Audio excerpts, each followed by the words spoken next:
All right, what is going on, everybody? Welcome back to another video, the first Western Conference Finals video.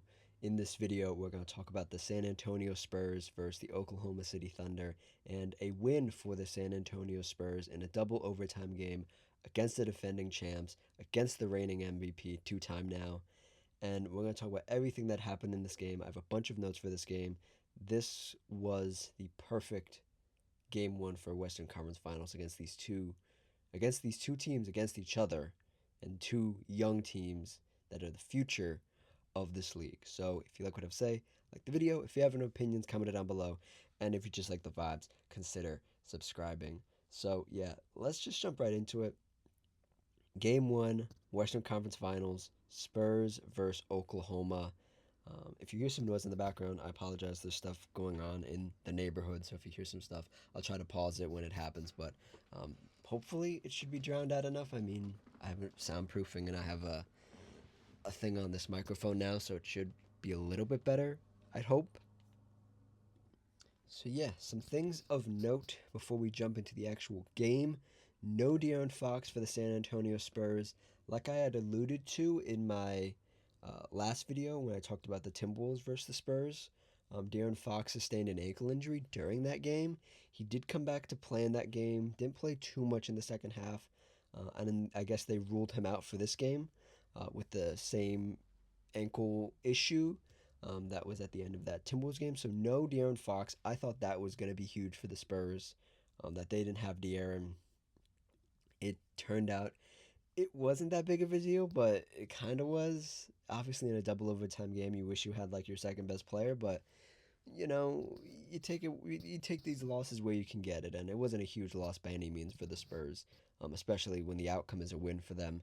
And then for the Oklahoma City Thunder, Jalen Williams, that is not the Jalen Williams I've been referring to, that is Jalen Williams, the actual All-Star Jalen Williams, the third banana to the Oklahoma City Thunder Big Three, returned in this game from a calf, or yeah, it was a calf injury that he sustained at the end of the regular season, the beginning of the playoffs. I forget which one it was, but he was back for the Thunder.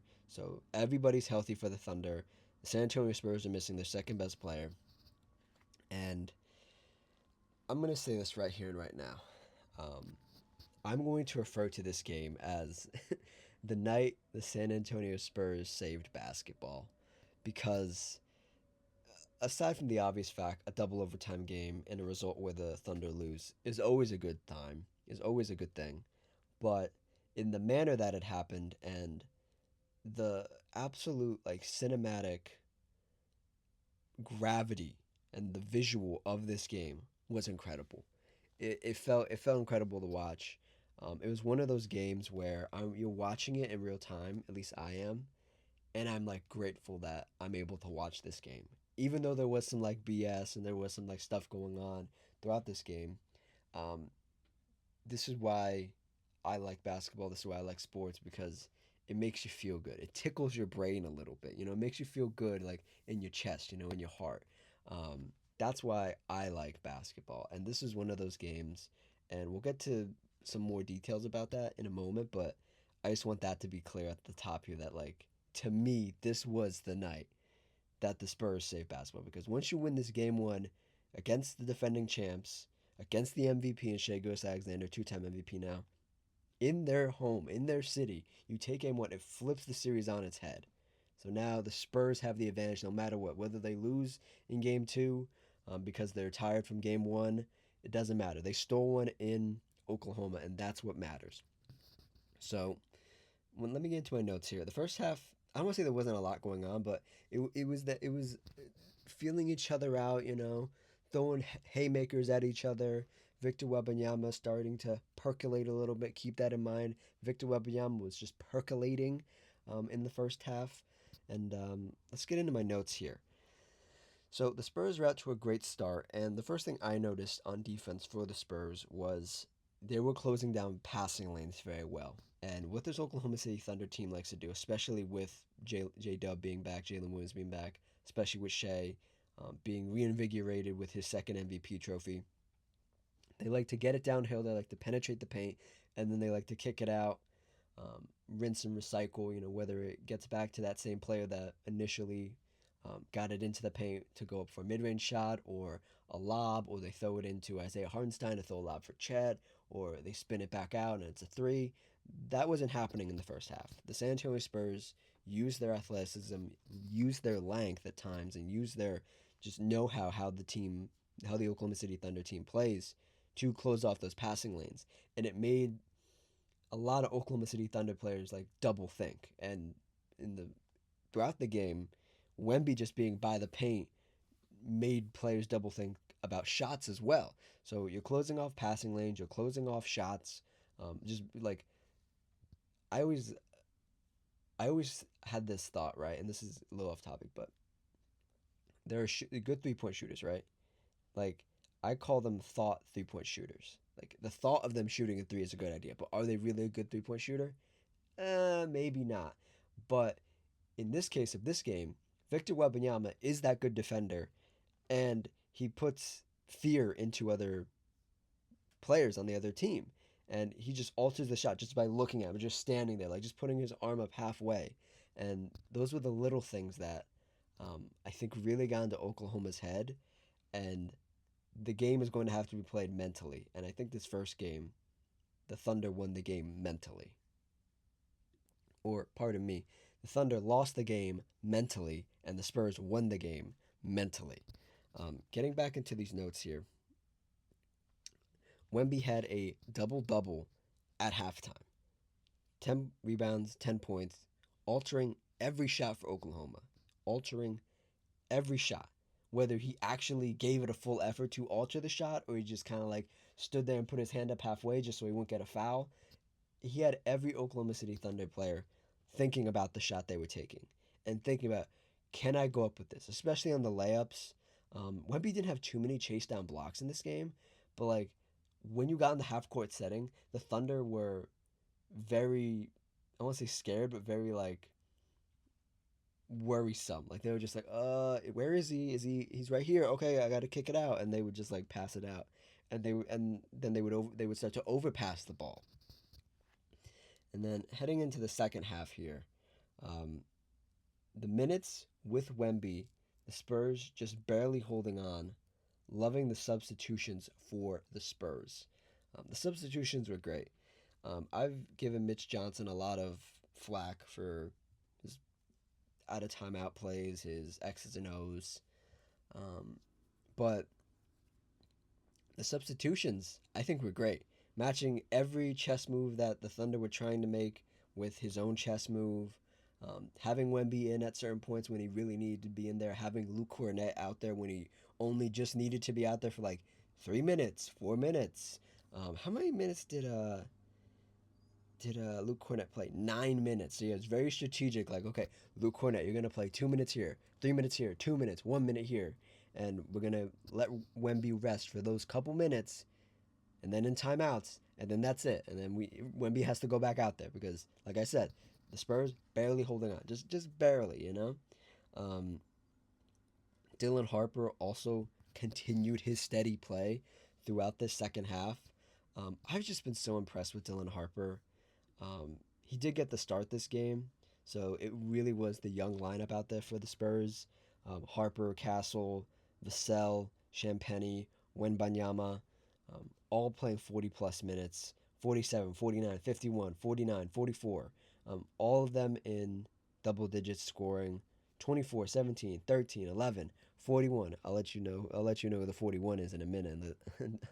I'll let you know who the 41 is, unless you already know. Then you know. um, there was a sequence. Well, let me finish my thought about Harper. Harper is so freaking good. He is so good, and it's very like I don't even know who to compare it to because it hasn't happened recently. I guess like the most recent example of this would be like Jason Tatum in his first finals against LeBron, not backing down. You know, I would compare it to that for sure. Where Jason Tatum like isn't wasn't the Jason Tatum we know now, or even pre Achilles injury, um, but he just had no fear. He was doing the right things, making the right plays, and that's exactly what Dylan Harper's doing. And it just looks great. And there are some boneheaded things from both the guards here, Dylan Harper and Stephon Castle, that I just shook my head and I was like, guys, I understand. I understand it's your first time in the playoffs, it's your first time in the Western Conference Finals. But to beat this Oklahoma City Thunder team, you need to play the full 48-minute game, mentally, physically, spiritually, and then some obviously with the overtime that we're going to get to, but you need to play the full 48 minutes and minimize those mistakes. And even Coach Mitch Johnson for the Spurs, when some of these young players did make mistakes, he yanked them. He's like, "No, you can't do that. Come on, come sit on the bench for a little bit, and I'll put you back in." But you have to think about these things. You have to know that every one of these moments matters.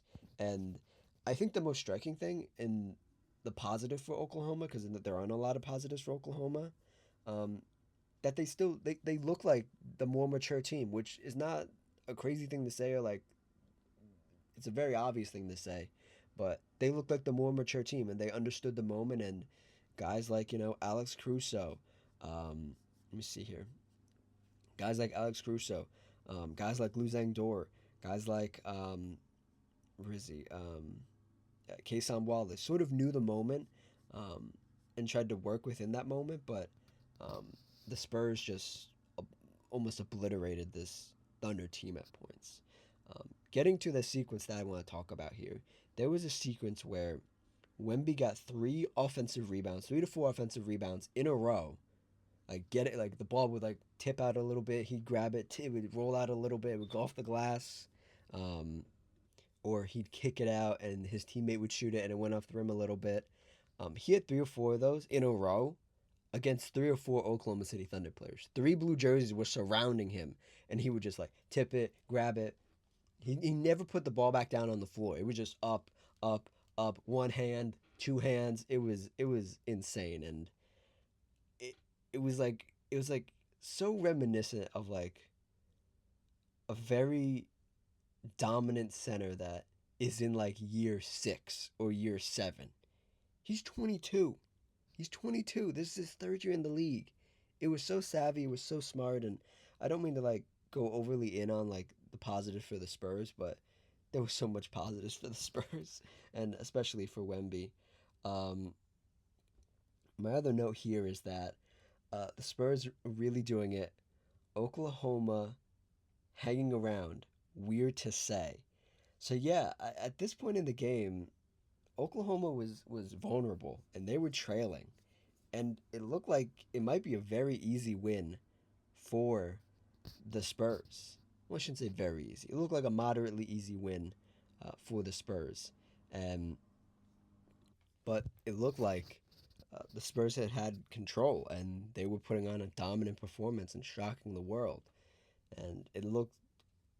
We said this in the pre in during the season when these guys played each other, and we said it in uh, the pre series portion of last video where the Spurs are the only team that have managed to play this Oklahoma City Thunder team and push them to the brink.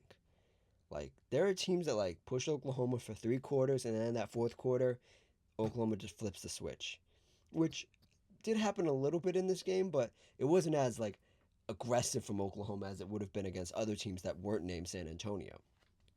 So for the Spurs at this point, it had looked like they almost had this lock and key. They were shutting the door almost. Um, and then like it felt weird, but like Oklahoma was hanging around. And again, like this is what I talk about when they knew the moment. And there wasn't a lot of positives for the Thunder. I mean, you got Isaiah Hartenstein, 2 points, 2 rebounds as your starting center. That can't happen. Chet Holmgren, who Wemby has it out for, 8 points, 8 rebounds. Lou Dort, 5 points, 3 rebounds, no blocks, no steals, 4 personal fouls out there doing cardio. And then the two guys that showed up in the starting lineup, Shea Gilgeous-Alexander, 24 points, 7 of 23 from field goal, 2 of 7 from three, 8 of 9 from the free throw line, 12 assists. Uh, not his best night. He played 51 minutes. As he got his MVP trophy that night, and kind of forgot that he was the MVP. um, Jalen Williams, 26 points in a return game, 11 to 25, 1 of 3 from 3. Had this one dunk here, you can see in the middle right. Um, sure, 7 rebounds, 3 assists, 1 block, 1 steal, 2 fouls. I mean, just like an okay game. And then Alex Caruso off the bench basically saved the fourth quarter and saved the night going into overtime for the Thunder. 31 points, 11 to 19, tying his career high in points. 8 of 14 from three, 1 of 3 from 8 of 14 from three. Yeah, 1 of 3 from free throw. No personal fouls. No 2 blocks, 2 steals. It was an Alex Caruso game, and by no means do I think having Alex Caruso game means that like you're a bad team or like Alex Caruso shouldn't be doing this. This is what Alex Caruso thrives off of is these big moments and these big games. He just didn't have the superstar to help close it for him, because for what Alex Caruso is, he isn't a closer.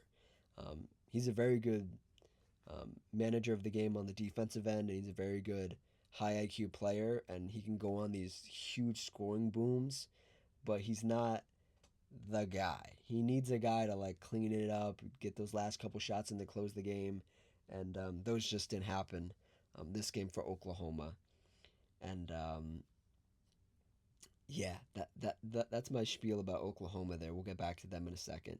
But at this point in the game, they were hanging on, um, and then this had happened like 3 or 4 times in this game. But Dylan Harper was just sitting in the corner, um, sacking off the corner shooter for Oklahoma. He's just sitting there waiting, as the defender.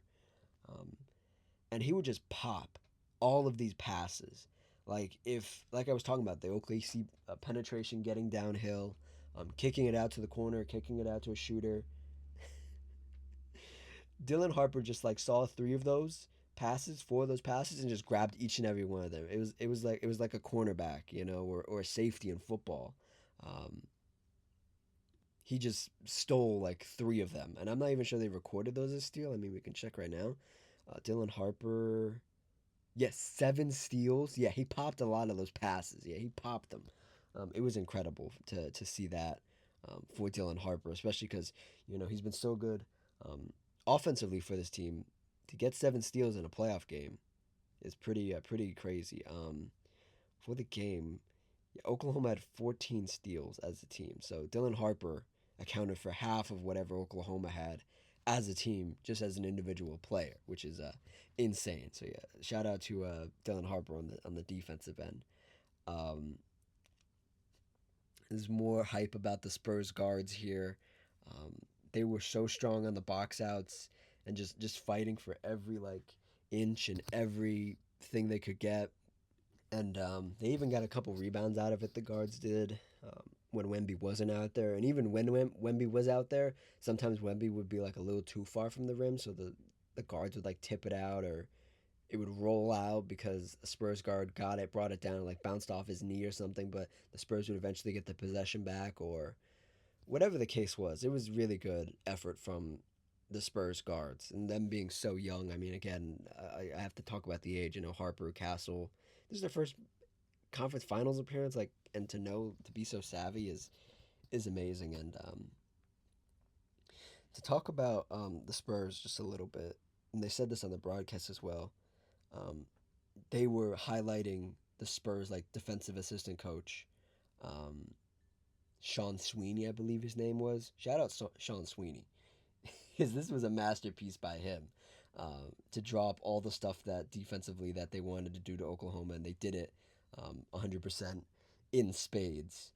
And then coming down the stretch of regulation here, um, Chet just getting absolutely cooked by Dylan Harper. More Dylan Harper hype, more Dylan Harper praise. And then to stop right here and talk about Chet Holmgren and the Wemby situation here, because it is floating around online and everything. And I've always been in the camp of Wemby. It was a no-brainer. Like, I saw Wemby play for his, not his French national team, but his team in Europe at the time, the Metro something I believe it was, and I knew he was going to be great. I knew he was going to be really good. And then you look at Chet Holmgren, who was at Gonzaga in college, and even back then you could see Wemby plays up to his competition. Like he understands like, okay, everybody that I'm going to play against is going to come at me for X or Y reason. I need to show him the best. And he plays like everybody else is 7 foot tall, and he knows that he has to like be very strategic with his movements, with his efforts, and be smart about every shot he takes. And sometimes just let it rip, but other times be very conservative.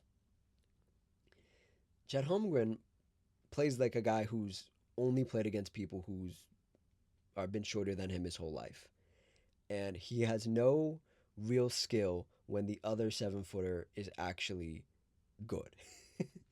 And this is no disrespect to Chet. I think Chet I've praised him a lot, especially in the last championship run the Oklahoma City Thunder had, where I praise him a lot because he falls down a lot, and it looks like he has like Anthony Davis syndrome where he falls down, it looks like he's hurt, and just gets right back up.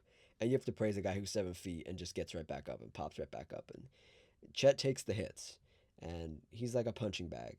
And even more so now than ever, in this day and age, in this week, in this day, where he's punching bag for everybody, not just Victor Wembanyama. And I think Chet is gonna have to play these mental games that um, Wemby is playing, and I'm not sure Chet is mentally tough enough to do it. I think Wemby, and I said this about Luca and somebody else as well. Wemby is so psycho for basketball that I don't think people understand what Wemby is on. Like all season, all the past 2 years, Oklahoma's just been nonchalant, like cool, playing basketball, whatever, whatever. They like playing basketball. They like being together. They like being a team. Nah, nah. Wemby's like, I want to step on you. I want to defeat you. I want to put you in the basket every time I see you. No matter who it is on Oklahoma, no matter what the situation is, he wants to take this Western Conference championship away from you and take your next finals run away from you. That's what he wants to do. And as much as Shea's a killer and as much as Jalen Williams has his good moments, I don't think they're as crazy as Wemby. And I think the level of craziness can rise to a point where somebody gets hurt or somebody, is out of control. But I think in a controlled way, in the best way possible, Wemby is that person where he has a little, I'll say it, a little Kevin Garnett in him, just a little Kevin Garnett, just a little bit where you're like, you get this guy in a mood and he's just like, you look at him in his eyes and he looks crazy. He looks like he's insane. And then we're coming down the stretch of regulation where the Spurs did leave the door open for Oklahoma, and then the free throws started coming for Shea Alexander as they normally do. He started flopping around a little bit, but there were some fair shots that he made that were fouls. I will give him that as well. And I'll say it, I was scared that Oklahoma was going to sneak this one away because of a couple free throws and a couple, idiotic possessions for the Spurs. Um, and then as we get into the couple, maybe the last minute 30, the last maybe even 30 seconds, the Rook, Dylan Harper, fumbles around with the ball and somehow collects it, rises up, shoots the shot. It rims out a little bit. It falls out, but the refs call a foul. So he's going to the line. He makes the two free throws, and then this wasn't the penultimate or the last shot of the game, but it essentially sealed the overtime or the guarantee to go to overtime for these teams. And then in overtime, I'm not gonna try to describe overtime too much for you guys. I encourage you to just go watch the highlights of this overtime because as we got to these ending minutes of the regulation game and then the overtime, I kept saying one thing to myself. I kept saying, Wemby, this is your moment. This is your moment. Show them what you're made of. Show them. Show them. Do not let them take this moment away from you. And I don't find myself rooting for other players that aren't my favorite player. Like I don't like to hop on bandwagons of players. Like the Steph band, I wasn't on the Steph bandwagon. I was a fan of Steph a little previous to before he became like this. Not almost a global star, but like this really even like an all star level player. You know, like I was a fan of Steph for before that, and I was a fan of Luca. Before he was Luca, before everybody knew Luca, I was a fan of, in the WNBA, Asia Wilson before she was like four-time MVP Asia Wilson. I was a fan of Devin Booker before he was, you know, all-star level Devin Booker and everybody knew Devin Booker and he had his own signature shoe. I don't like to hop on bandwagons. I don't like to like not that I was rooting against Wemby or I was a Wemby hater, but like everybody knew Wemby would be good. We just didn't know how good, how quick. And here we are in 2026, his first conference finals, his first real chance to show the world, because you can see all the highlights, you can see all like the talking heads talk about Wemby and how good he is, or X player could be Wemby if he was just given the opportunity, and this and that, and there's so much conversation about Wemby because he is the next face of the league, and I don't know if I said this or I said it in the other recording that I deleted, but this was a battle of like the forces of good versus the forces of evil. Real ethical basketball that the Spurs play versus that like other stuff that the Oklahoma City Thunder play. And I apologize to Oklahoma City Thunder fans if you don't like hearing this, but it's the truth. Um, it felt like that, and it felt like a movie. Where you don't when it's the first time you're watching this movie and like we'll say like a trilogy, right? And you don't know what's going to happen in the first movie. Is the good guy going to succeed, and the next one's going to be about him, growing and maturing and maybe failing, or is he going to fail in this first movie, and the next one is where he really comes back and defeats the bad guys? It felt like a movie, and I felt myself rooting for Wemby so much in this game because I knew what was at stake. I knew if he lost this game, it would be looked at like you would look at the Dylan Harper like turnovers, the Stefan Castle turnovers, the no De'Aaron Fox, Julian Champagny missed a couple easy threes they probably should have made. Keldon Johnson wasn't in the game in crunch time, Carter Bryant had a couple silly mistakes, even though he had this killer block on Shea. Where is it? What's that block? Yeah, right there on screen. But it'd be looked at kind of like a failure, and the Oklahoma City Thunder would know what to prepare for in the next game. So this was the one you had to get. And I kept saying to myself, Vic, it's your time. It's your time. Do it. Show everybody what you're really made of. And he did. Um, not so much in the end of regulation, not even so much in the first overtime. Because in the first overtime, um, he only had like a huge three, maybe a block or two.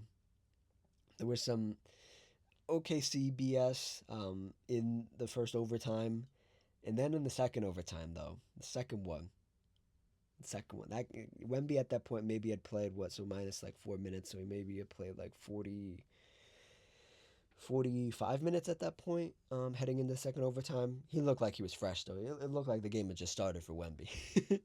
Wemby takeover finally happening in second overtime. The Thunder were hitting some shots, but the big ones for the Oklahoma City Thunder were even easier blocks or steals for Wemby and the Spurs.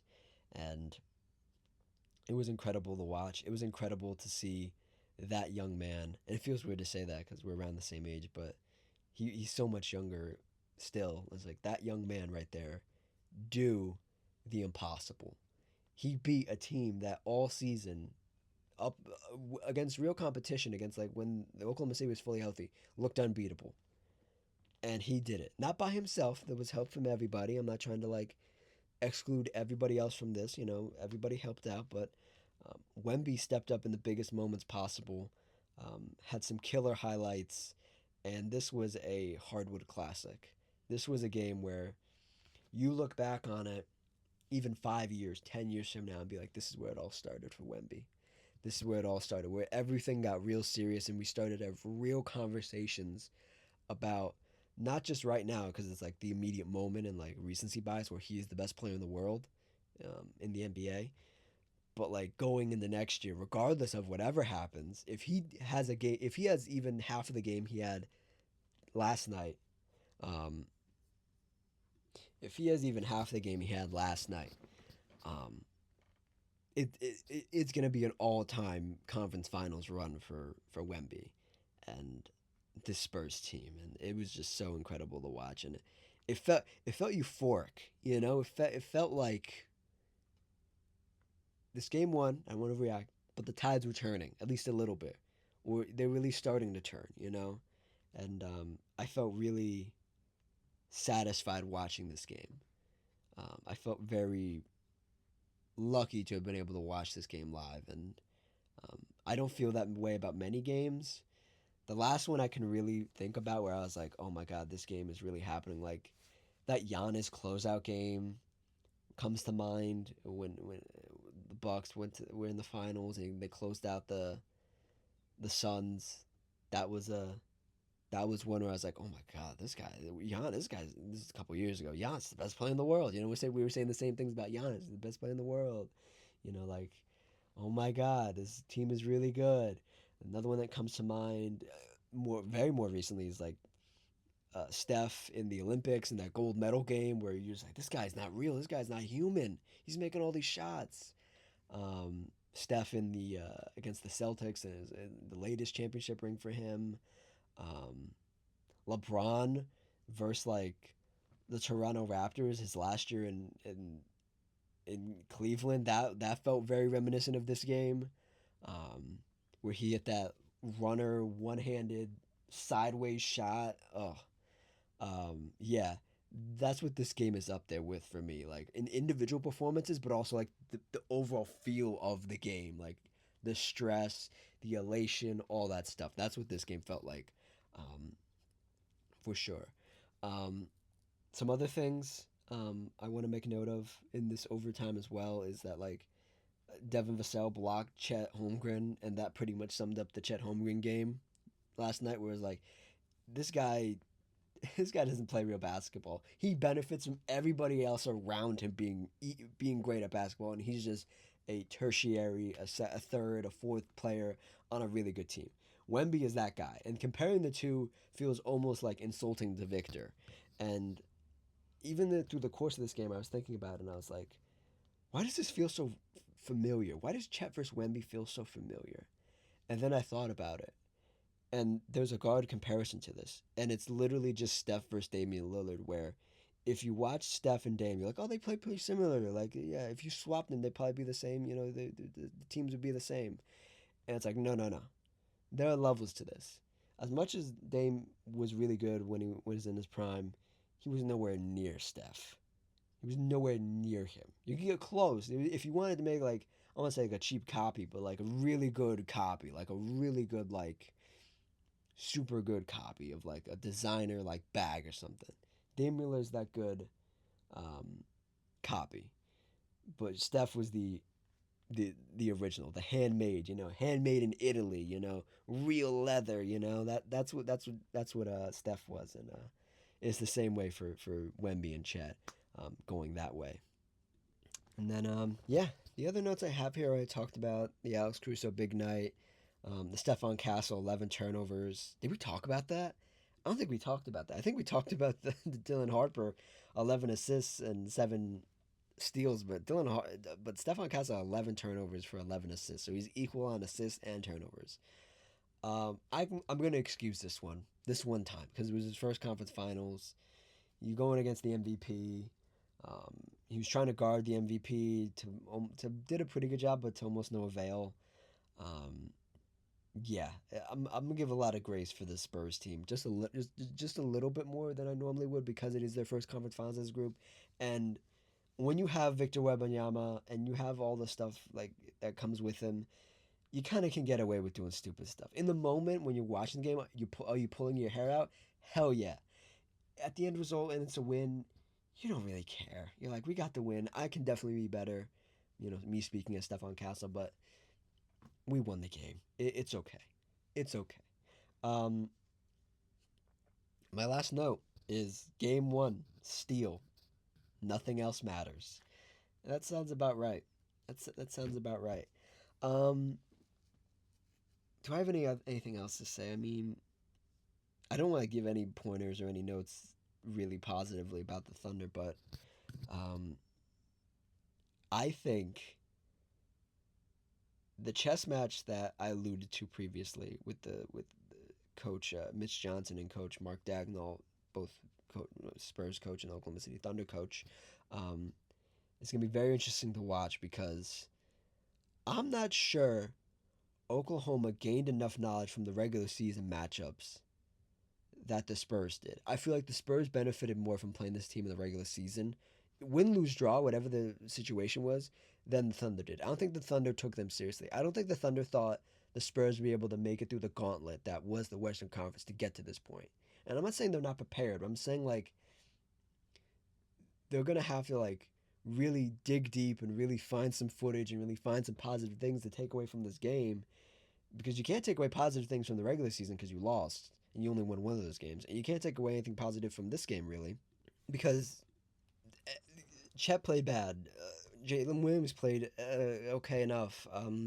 You're not gonna get an Alex Caruso like this game again. Maybe you get one more, but maybe you can get one from Kason Wallace. You get one from AJ Mitchell. You get one from Jared McCain. People were on AJ Mitchell's behind on socials. They were like, "See, this is what happens when you play real defense and not have to play against Austin Reeves, who's a bad defender from the Lakers."